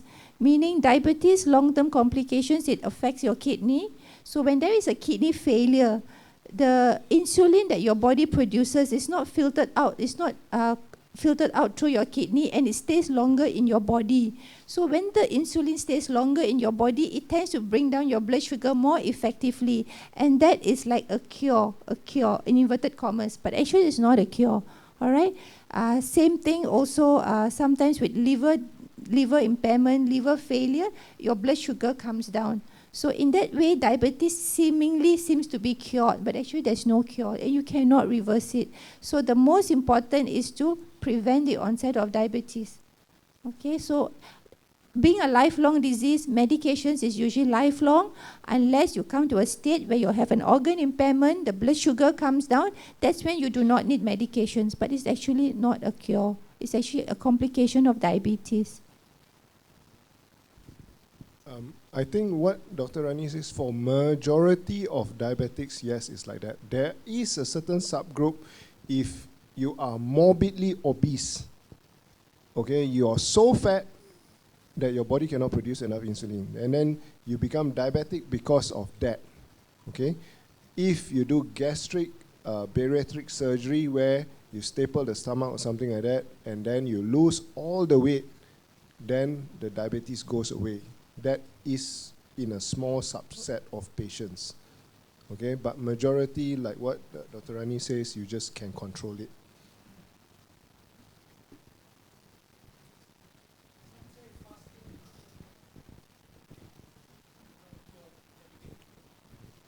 Okay, I think what you're referring to is a Facebook or YouTube video about this this so-called doctor from India, right?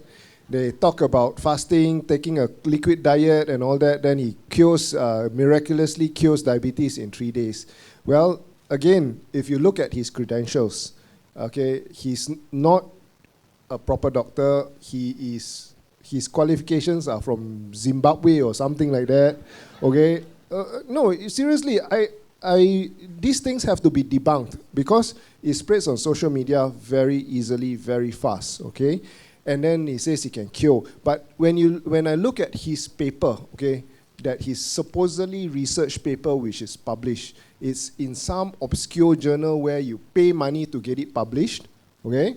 And then the methods that he did the experiment, he took these diabetic patients, locked them up in a place for 3 days, give them only fluid diet and liquid diet and all that. Then after that, he checked their blood sugar. Of course, everybody will have normal blood sugar. You know, you fast them, you take them, you let them flush everything and all that, but it's not a sustained cure. It is not a cure.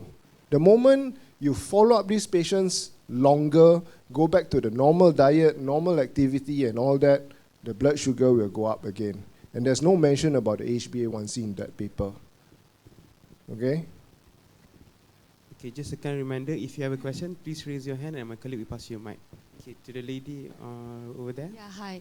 Thank you, Dr. Rani, for very informative and so forth, Dr. Yeap. I have a question. Can the diabetes type 2 move to type 1? Okay. Someone with type 2 diabetes, okay, as the years progresses and the insulin deficiency becomes apparent, they may need insulin, okay, but that does not make them a type 1 diabetes. When we say type 1, we mean an inherited deficiency of insulin or total lack of insulin. So even if after, let's say, 40, 50 years of diabetes and then I need insulin, that doesn't make you type 1 actually. You are just a type 2 diabetes needing insulin. Okay, type 1 is really, right from the start, the organ, the pancreas cannot produce sufficient insulin. So that is type 1. So it doesn't make you type 1 actually, you're just a severe type 2 diabetes. All right, so it's different. So meaning initially you had enough insulin, so that doesn't make you type 1 when you need insulin. It's a severe depletion of those cells that produce insulin that makes you a severe type 2. To the gentleman at the back. All right, sorry. Okay. Yeah, go ahead.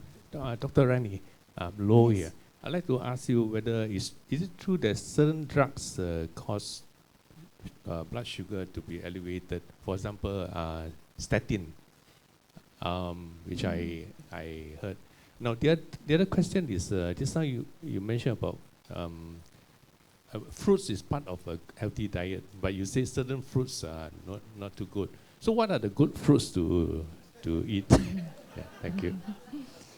Okay, thank you, Mr. Low. Okay, regarding the statin that causes increase in diabetes, in blood sugar, yes, there are reports that certain medications actually increase your blood sugar, not only statin, some other blood pressure medications as well.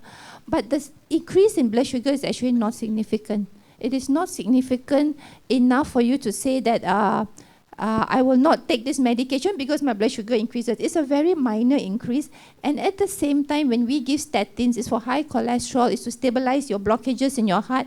That kind of benefit actually overrides whatever side effects that it may have. So in conclusion, no significant increase. If you need a statin for your heart, for your cholesterol, I would say still go ahead and take it. It's not going to make you a diabetic, not that way. Maybe just increase a little bit, but that too not with everyone. So in every case, it's different. It's always weighing the risk and benefit. If the benefit outweighs the risk, that is so small, go ahead, take the statin. So there are other drugs also in hypertensive drugs that can cause a mild rise in blood sugar, but we do not see a significant effect in daily clinical practice. Coming to the second question on the fruits, yeah, okay. A lot of fruits have a lot of sugar, carbohydrate, okay? So there's nothing that you say you cannot eat at all, okay? But if you're a diabetic, then you just need to cut down on the portion that you eat. So I wouldn't say a diabetic cannot eat durians at all. My mom is a diabetic, she still eats durians, okay? But the portion that you eat, you cut down. Maybe a big seed of durian, maybe you eat one a time, that's all. Where your family will wallop the whole durian, you cannot follow, that's all. So nothing that you cannot eat at all. Even grapes are very sweet. Even 1 or 2 grapes increases your blood sugar tremendously. And if you check it after that, you'll get a shock. Wow, 15, 20, 12. But if you take it in less amounts and in between longer intervals of time, it is acceptable. All right. So the worst effects will be when you do it on a regular basis. Your blood sugars are high constantly. That's when you get complications. Once a while, that small surge and all is still acceptable. So control the intake, control the quantity, and of course, the sour fruits are actually known to be less in calorie. Like all the sour mangoes, the green apples, maybe not so yummy, but actually they are actually better for diabetics. That too cannot wall up the whole apple anymore. Okay, maybe a quarter only. But we encourage 2 fruit servings a day. Maybe after lunch, quarter, after dinner, quarter. So as I mentioned, spread it out.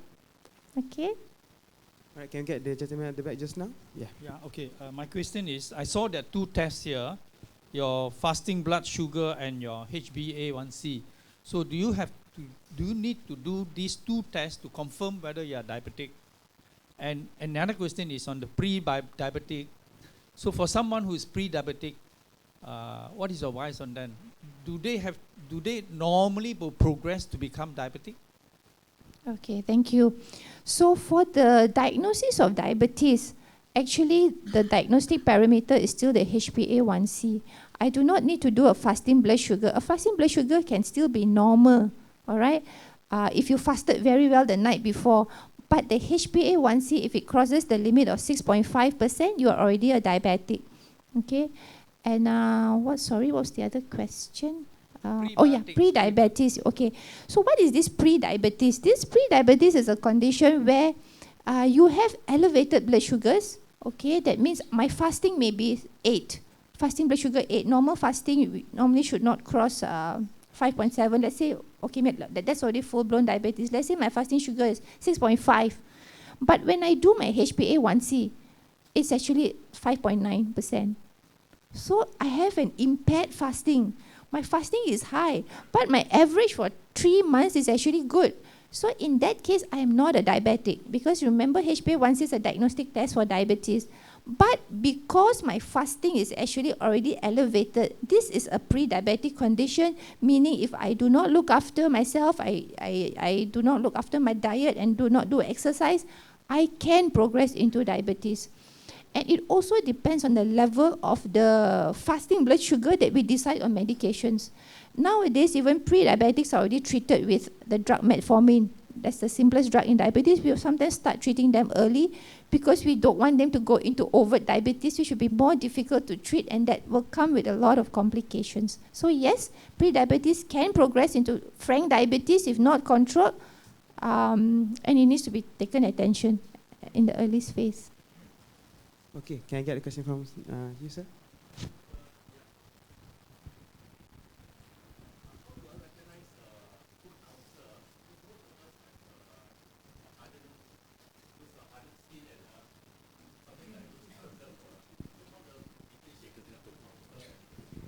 Okay, a hardened skin is actually callosity, all right? And general public, everybody has that. An ulcer is actually a break in the skin. So when there is a hole in that hard skin, or there is no hard skin but a hole, a depression, you know, and then that's an ulcer. And some ulcers can be wet, some can be dry. If you see that there's a stain in your shoe, or stain on the floor, or stain on the sock, then that's definitely an ulcer, okay? Callosities in diabetics can predispose to ulcers. That means it can become an ulcer. If the callosity, suddenly you notice all the time it looks like skin color, suddenly you see a black dot in it, that means there's a bleeding spot, there's a hemorrhage. That means the skin underneath that part becomes, it bleeds. Then what happens is that part will break down and then becomes an ulcer. Okay? So you can actually differentiate in that manner. Right, next question from Sarah back.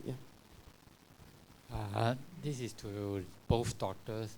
I want to touch back on whether diabetes is reversible or not, because I watched YouTube's. There's this doctor, he claimed he graduated from John Hopkins, Dr. Liu. He actually have a few of his patients testified in the YouTube that he managed to reverse them from a diabetes patient to a normal person. His claim is besides using some formula in terms of diets, and also he also recommend like ketone diet plus some exercise. I don't know whether you can comment on that. No? Thanks. Okay, I'm not familiar with this video. Is he Malaysian? This Dr. Liu? Taiwanese. Right. So is he practicing in Taiwan or practicing in Malaysia? Sorry? Unrecognized college, is it? Worldwide? No, you see, all of us, we are, when you practice as a doctor, you must have a degree that's recognized and you must be registered with the country's medical board. So we are registered to practice in Malaysia. We are not registered to practice in Taiwan. So if this guy is registered to practice in Malaysia, that means his degree from Taiwan is recognized. Then it's very easy to find out. So you can just go to the Malaysian Medical Council to see whether he's a registered doctor in Malaysia or not.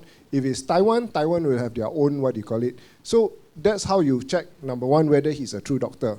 Number two, testimonials. Anybody can give testimonial. I can just ask my father-in-law, okay, come, you talk on YouTube, I record you, I put it up. That's a testimonial already. Whether it's factual or not, that's another question. So when we talk about whether you can do something and it's true or not, testimonials are the lowest level of evidence, because it's like, I can do it, doesn't matter, doesn't mean that that person can do it. Okay, so it can be variation. When we talk about evidence-based medicine, like what I mentioned just now, is what we call a randomized controlled trial. That means you take two groups of people around the same height, the same weight, the same diabetic control, and then you put them, one through the normal medication, one through this diet, and then you follow them up. And then the follow-up has to be short-term, long-term, and then you can see whether or not that group, the HbA1c levels become normal and they don't need any form of medication, whereas the other group continuously needs medication. If he has like that, I can tell you it will be published in a journal of, which is the best medical journal in the world? JAMA, is it? So New England Journal of Medicine. So all the doctors in the world will know and will know how to treat this, to reverse this thing. Okay? A lot of conspiracy theories out there. There are so-called doctors, nutritionists say, you know, they can, don't take medicines, medicines are all bad for you, they're all poisons, blah, blah, blah, all that. So for every argument, you have a counter-argument. But what I'm trying to tell you is be objective. Objective means it must be something that is recognized by everybody else. It is something that is reproducible. That means all the testimonial he does, he can show that, oh, all these patients actually like that, and he can publish the results. Okay? So if he publishes the results, definitely we'll know about it. And then we'll know about it, then we'll know that, okay, there's a cure. But if it's just in YouTube, anybody can put a video in YouTube. Yes, I think Dr. Yeap has said it very well. Yeah, that is basically the thing. So this YouTube, this Google, and all, a lot of us Google up things, maybe you're not sure. So take everything with a pinch of salt. Not everything there is actually true and real. You actually need to consult your doctor, all right, to confirm. One more thing. To differentiate whether it's true or not, when you Google things also, look at the website address.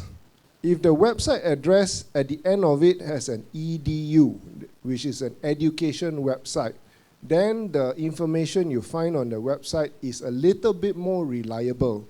If it's a personal website created by anybody, I can put all sorts of things there. I can say I'm the God, King of surgery or whatever. Everything I touch, 100% cure.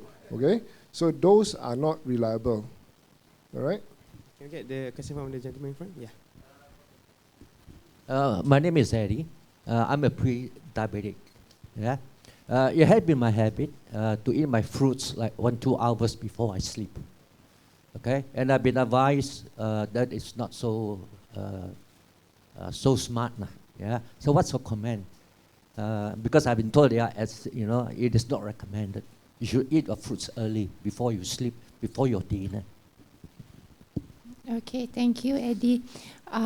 This intake of fruits not only applies to fruits lah, but generally eating it late at night, any food that you eat actually will be stored into your body rather than being burned out as calories. So we don't advise a very late meal. To be honest, personally, from clinical experience, I feel that if you can finish your meal by 7, latest 8, that will be good. But so the earlier dinners and the earlier food should be taken early. Once you take late and then you sleep, it actually doesn't do good. All right, it's actually being stored as sugar and it's not worked out.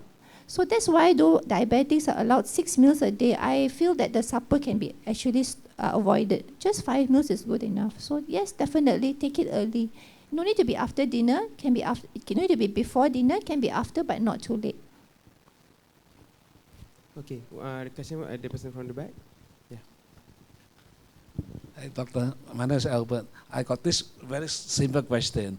What's the sugar level for watermelon? The red seedless watermelon. Okay, the sugar level in numbers I will not be able to tell you, but it's something with a very high glycemic index lah. This glycemic index is something that is a measure of how fast the sugar is digested and absorbed into your circulation. So this red watermelon and a lot of sugar, and it's actually absorbed very fast. So definitely high sugar level. So you can't be eating one whole big piece also. Maybe just a small triangle shape is actually very high already. Yeah. So can eat lah, no need to stop, just less only. Because you know fruits have got their own minerals and vitamins as well, so you can't cut them off completely. Right, a question from the gentleman in front. I would like to address to Dr. Rani. Is it better to go for this oral GTT 2 hours in order to start medication for pre-diabetic? Okay, the recommendation is actually the oral GTT, the glucose tolerance test. The OGTT is the oral glucose tolerance test. That is actually a definite amount of sugar, 75 grams that you dissolve and you drink, so it gives a more accurate value, yes. But at the same time, it still falls back on your HbA1c. So in the OGTT test or the oral glucose tolerance test, we check the sugar after 1 hour, after 2 hours, so there are certain ranges. But sometimes the range is very borderline and we cannot make a decision. So the HbA1c will still tell us ultimately whether you need medication or not lah. But being a pre-diabetic, most likely your OGTT will be impaired. So then it also comes to what value it is and when to start. So different cases different. I would say it's individualized lah. Not a blanket rule that OGTT works. No, we need to see the values as well. So after 2 hours, it should be not more than 8. 7.8 is actually the cutoff. Okay, and within the first hour, sometimes it goes up even higher than 7.8, could be even 9 or 10. That's the cutoff limit. Mm-hmm. Can we start with the person at the front row first? Okay, you just start there. I'm Thomas, retired already. I just want to ask whether the skin itchiness has anything to do with diabetic or not. Okay, skin itchiness per se is not due to diabetic, but depending on what skin condition lah. I mean, even if you're allergic to something, you eat seafood and you have itchiness, doesn't mean it's related to diabetes, but we need to see what skin lesions are there. Usually diabetics with itchy skins have fungal infections most commonly, so need to see the individual skin, not necessarily just itchy. Mm-hmm. The other thing is if your diabetes is not well controlled and you have kidney damage and your urea goes up to dialysis levels, then you can have constant itchiness. Okay, we take 2 more questions. We're starting with the gentleman in the front row. Dr. Yeap, you mentioned in your talk that blood color shoes should be avoided. Could you please explain why? No, I mentioned earlier actually. So if you have any wounds in your feet and all that, if it's dark, or if let's say you step on a nail, it's dark, you can't see it, you see. If it's light colored shoes, if you step on a nail, you can see it in your shoe. If you have an ulcer that's bleeding, or you injured your toes or something, is bleeding or whatever, the light color shoe you can see it. It's just something. But if you can see everything in your shoe, that's fine. Any color is fine. It's not a hard and fast rule. It's just a recommendation. Okay, we'll take 2 more questions, but we'll start with the lady at the back first. Morning, I'm Manu Wong. Hormone imbalance, and then the person become obese. Will he become diabetic? Hormone imbalance. And become very obese. Will the person become diabetic? Okay, all right. So hormone imbalance, the most common cause of hormone imbalance causing obesity is usually hypothyroidism, where the thyroid hormones are actually low. In that case, you may not necessarily develop diabetes, but you develop some form of resistance to insulin. Okay, so meaning if the condition drags on for too long, possibility is there. But normally once you have a hormone deficiency like that, you will be treated. And that transient obesity will not cause anything. It's only if it's in the long term. Yeah. Okay, one last question from the gentleman over there.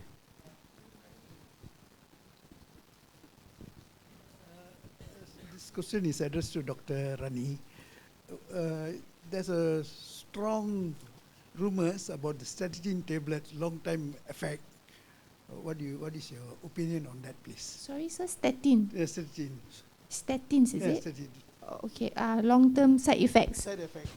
Okay, yes, I agree that there's a lot on the media now about statins, and a lot of patients have actually stopped taking these statins because of reported side effects of dementia, Alzheimer's, increase in blood sugar and all that. So as I mentioned, that these side effects are actually very, very, very rare. Okay, very rare.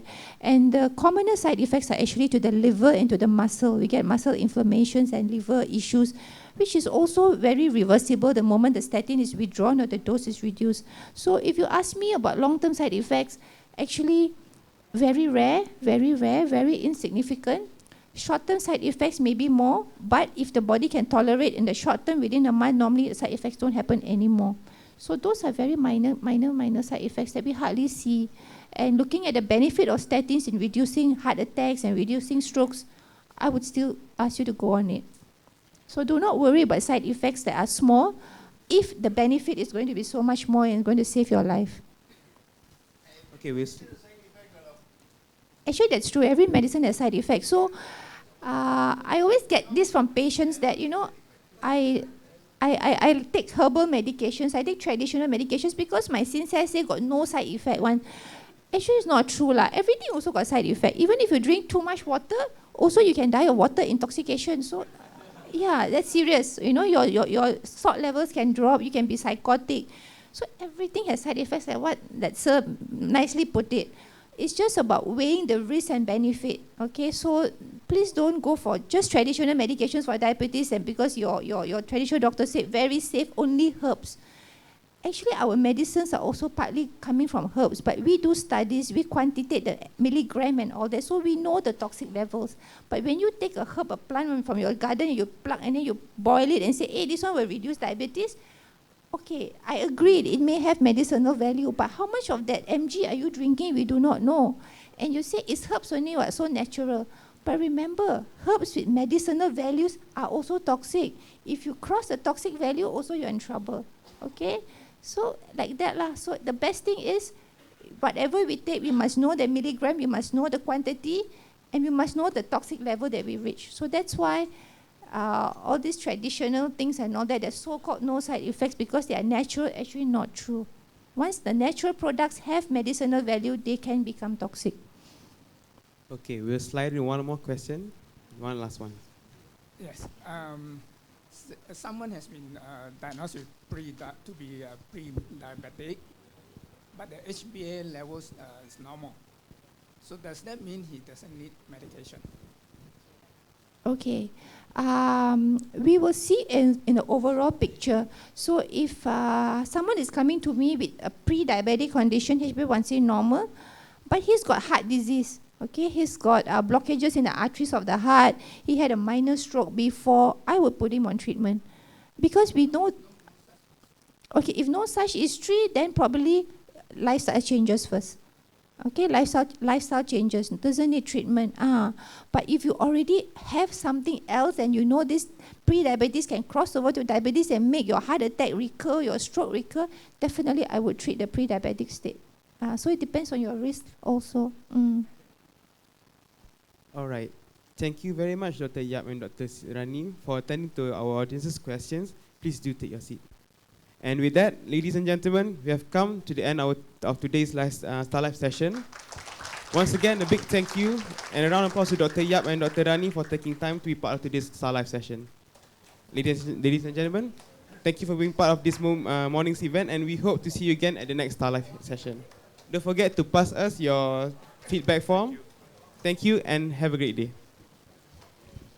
Okay, thank you to everyone for attending our talks today. Thank you so much.